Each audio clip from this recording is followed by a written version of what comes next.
Le BAM est une unité de recherche en sciences humaines et sociales qui a comme mission globale, je dirais, de renseigner, d'éclairer les politiques publiques. Aujourd'hui, nous sommes positionnés à voir comment est-ce que le BAM peut davantage éclairer à la fois l'ensemble des acteurs qui sont impliqués par l'agriculture. Donc, c'est documenter des processus territoriaux, documenter les impacts des politiques publiques, documenter l'analyse de ces politiques publiques-là et rendre compte à tous ces différents acteurs-là qui sont à la fois les agriculteurs, les éleveurs, les pêcheurs, mais également les acteurs des politiques publiques au cœur, donc c'est-à-dire les décideurs publics. Donc voilà, on peut ramasser les missions du BAM. On peut les spécifier à travers des thématiques d'intérêt aujourd'hui. Nous avons des recherches sur tout ce qui est la transition agroécologique. Quelles sont aujourd'hui les conditions pour accompagner les manières de produire mieux et plus? Donc on y travaille. Nous travaillons également sur d'autres thématiques liées au foncier, parce que vous savez que c'est la base productive de l'agriculture, la production agricole. Nous travaillons avec d'autres collègues sur l'économie de l'élevage, parce que nous savons également que c'est un secteur important pour le développement économique. Donc voilà en gros, de façon beaucoup plus spécifique, les domaines sur lesquels nous travaillons.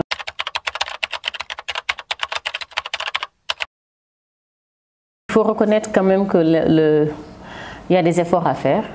Comme vous le savez, je pense que ça c'est le commun en général de la recherche. Le temps de la recherche n'est pas le temps de l'action. Et souvent, on a tendance à dire les résultats sont dans les tiroirs, ce sur quoi je ne suis pas forcément d'accord. Mais l'utilisation des résultats de la recherche peut être améliorée. Et de ce point de vue, je pense que l'influence du BAM doit être améliorée parce qu'il y a encore de la marge d'amélioration, il y a de la marge de progression. Nous devons être beaucoup plus, pas agressifs, mais en tout cas, il y a de la place pour donner à voir aux différents décideurs des éclairages.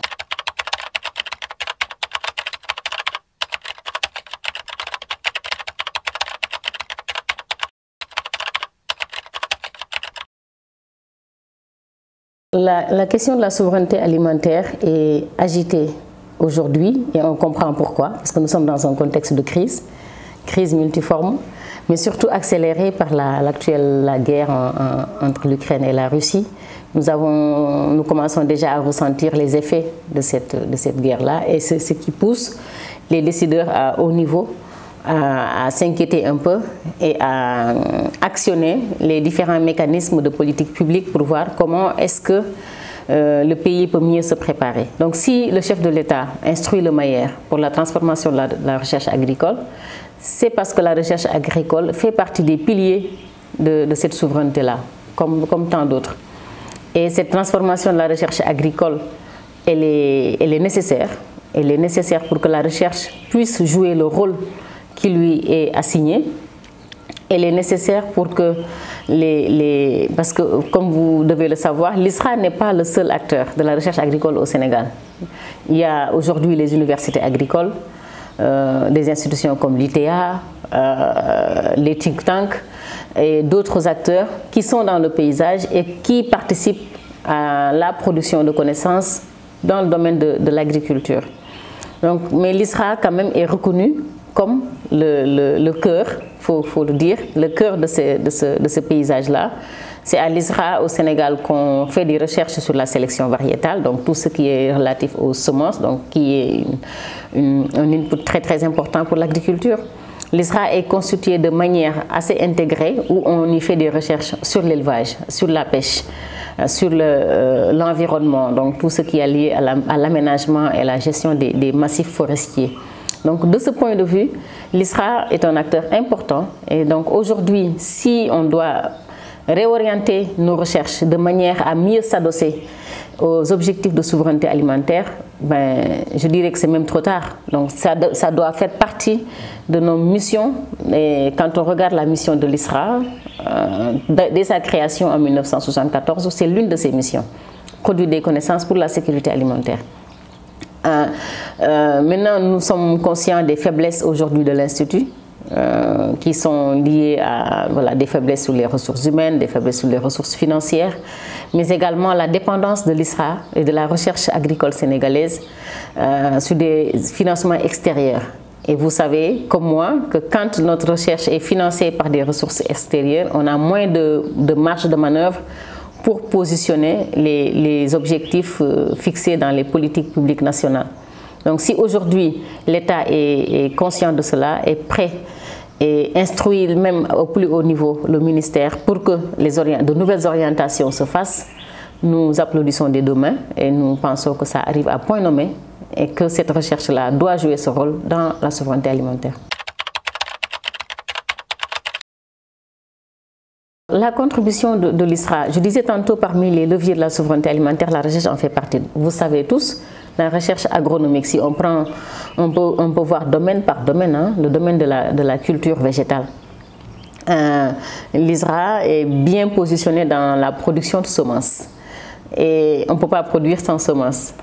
Et donc aujourd'hui, à l'ISRA, on a les compétences pour produire les semences sur les filières prioritaires, parce qu'on a des filières prioritaires qui ont été identifiées par les documents de politique publique agricole et l'ISRA est déjà à pied d'œuvre sur cela.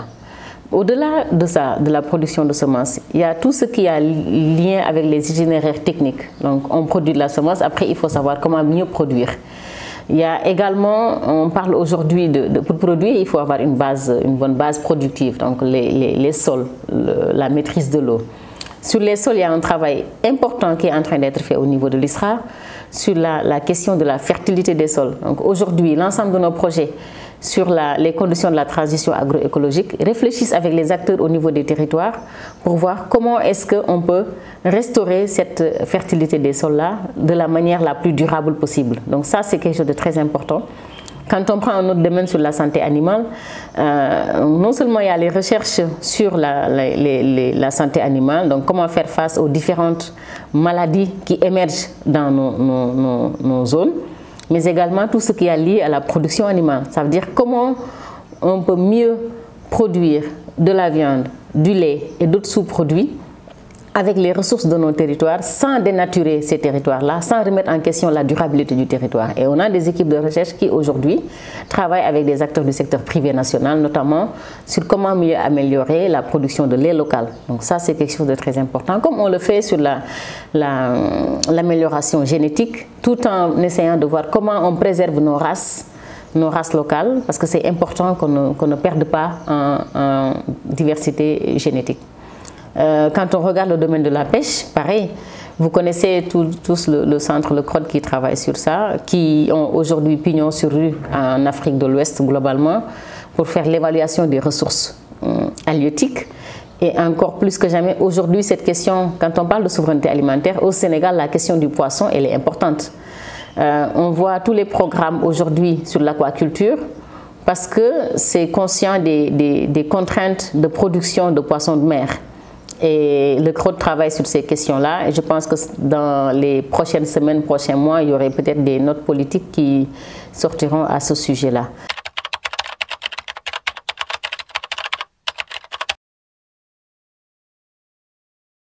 L'ensemble des recherches de type agronomique technique à l'ISRA mettent sur la table des résultats intéressants qui doivent être traduits en éclairage politique.